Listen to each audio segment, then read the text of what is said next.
and welcome to another video. Today I am riding Leggy and we are going to show you how to stop bouncing out your saddle in the canter. So what you need to think about this is the canter is a forward 3-beat motion, and you'll see what I mean when I get him going forward. But what I want you to try and take away from this is, again, if you try to sit still on a moving animal, it's never ever going to work. So you actually have to move your hips and move your body with your horses so that you can create an image of looking like you are sitting still doing absolutely nothing. And I'm going to show you how.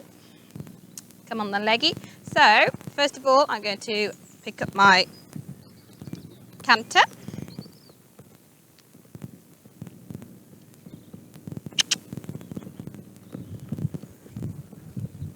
Okay, so what I'm doing to not come out the saddle is I'm actually moving my hips in a scooping motion.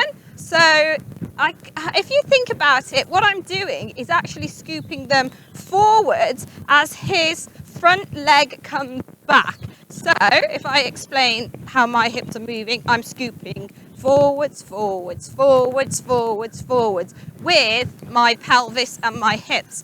My upper body at this point is staying upright. My shoulder blades are coming down and back together, and my lower leg is just staying back and underneath me. I'm trying to keep my heels down, but I'm not actually very good at that.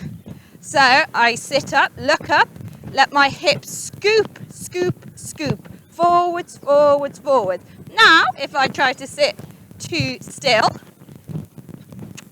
I'm gonna see how when I go rigid and try to sit still, I'm actually now bouncing up and out the saddle. That looks very messy and it's not very comfortable on my horses or your horses. So I think let my hips move with him.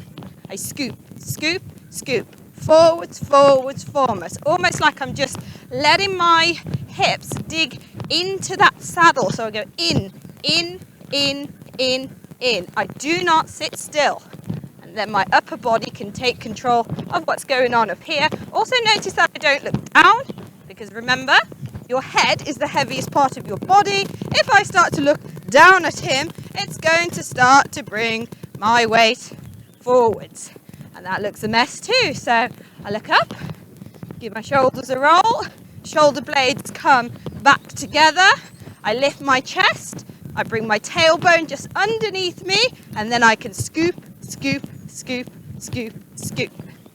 So I can feel my seat bones on the saddle. Well done, Leggy.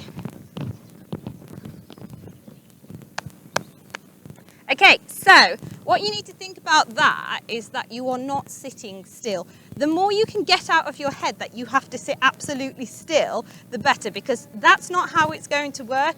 You have to let your body move with these horses. You are on a moving animal. You're never, ever going to be able to sit still.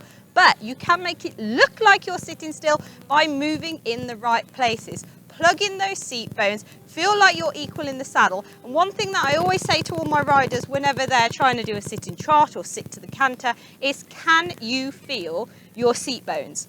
If I lean too forward, I can't feel them. If I sit too far back, I'm on the squidgy part of my bum and I also can't feel them. However, if I try and feel my seat bones, which I can now, and then I ask for the trot and then I ask for the canter, then I'm going to be in a much more secure position. I'm then connected with my horse, and I don't want to lose that feeling of my seat bones. So I scoop, I sit into the saddle, and then I don't look like I'm bouncing.